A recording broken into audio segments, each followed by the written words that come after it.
Hello and welcome to Kip's Bits. Now in a previous video you saw me fit a brand new head unit into my Renault Captur, and that allowed me to have Android Auto, Apple CarPlay and DAB radio, which is absolutely fantastic. But there was an issue, and the head unit no longer recognised the fact that I had a reversing camera and also, incidentally, speakers in the back of my car.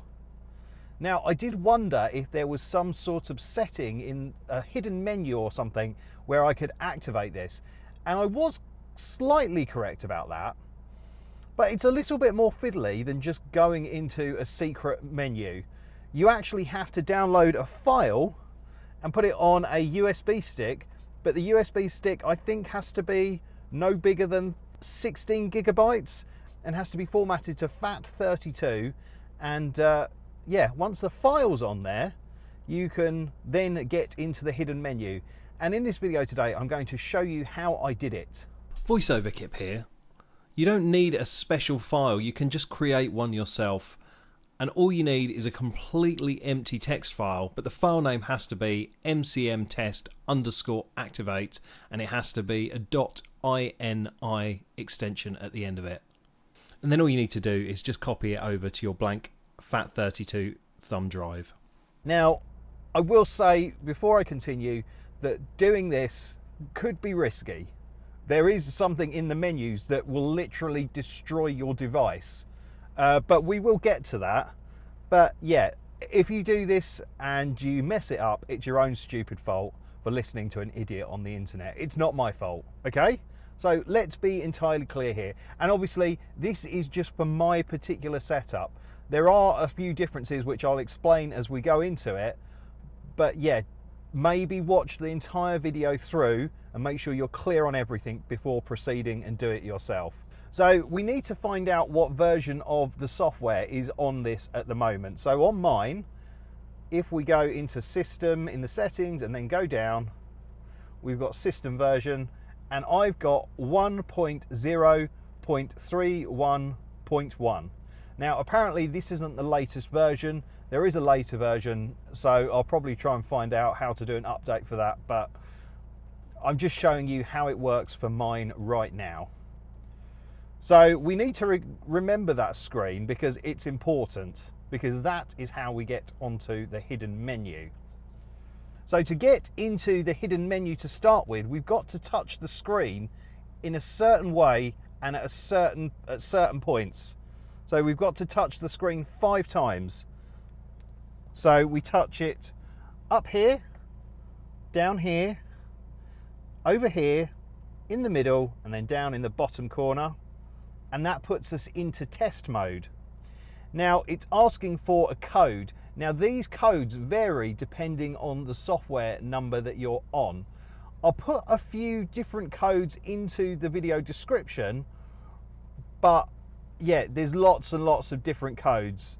So for my stereo and my version model, the code is 6835, and you enter that and you press OK. And then nothing seemingly happens, so you have to delete that and then enter the second code. And for my car and my stereo and my version of the software, it is 9377, and then you press OK, and then we've got this very special menu. And then once you put your memory stick that you prepared with the single file into it, it will come up with a message saying no media found on the USB because there's no music on there. But this guy here, the MyCom test, has now popped up. So this menu provides a lot of options. Now, one option you do not touch at all at any point, and it's really dangerous if you do, is the Make Virgin button in the top left corner. And annoyingly, it's right next to a button we do definitely have to press, which, yeah, just be really, really careful, okay? Because we need to use the hard reset button. But essentially, if you press the Make Virgin, it will completely trash your device and it will lose all its settings and everything will explode. Sorry about that. So some of these are quite obvious what they are. You can actually switch between turning your car into a Renault or a Dacia. We won't do that because it's already on a Renault, but if you bought one of these from a Dacia and you want to switch it to be a Renault one, then I think it's this option here. There we go. We can be lots of different things. Wow. Yeah, okay. But we want to be Renault. But this is what we need to look at here. RVC, and that is reversing camera, and that is set to off. And also we've got here SPOOK R, and that is the rear speaker. So we need to turn our speaker rear onto on. There we go. It's hard touching the screen and filming it as well. And then we want the reversing camera to RVC, which is just a reversing camera. There is another option, MVC. I don't know what that means. We just want it to be RVC. So we've made our settings changes, and then we have to press the hard reset button up in the corner. Now it does look like nothing's happening.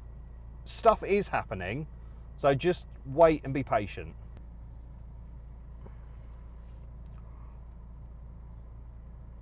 There we go. So the device turns itself off and then switches itself back on again. And now if we go into settings and turn off the copyrighted music, and we go to display, there we go, rear view camera is there.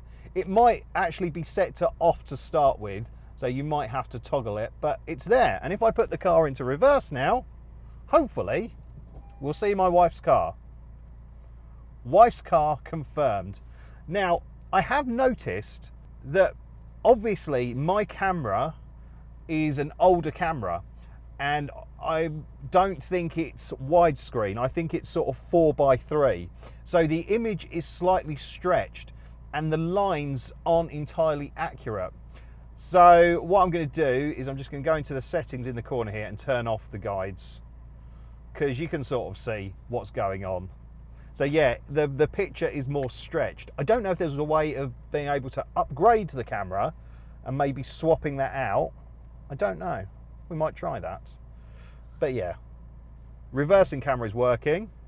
And also now if we go into the settings and go into audio and then do the balance and fader, we've got the settings for moving the sound around into the back and front speakers, because I was a bit confused originally when I set this up, because I could only move the sound from the left to right channels. I couldn't move it from the front to the back. That's where it's at. But yeah, now I've activated the rear speakers. That works. Well, there we go. We have done it. We have upgraded the head unit. We've now got Android Auto, Apple CarPlay, DAB, and the reversing camera still works. And I'm really happy with how it's all gone. So if this video has helped you in any way, please do hit that like button. Make sure you subscribe to this channel. Go over to Kip Hakes, which is my main channel, and give that a subscribe as well, because there's loads of fun techie stuff on there. But yeah, I don't think I've got anything else to say, so thank you so much for watching. Don't forget to like and subscribe, but for now, it's game over. So yeah, don't think I've got anything else. So yeah, don't think I've got anything else to say, so thank you so much for watching. See ya!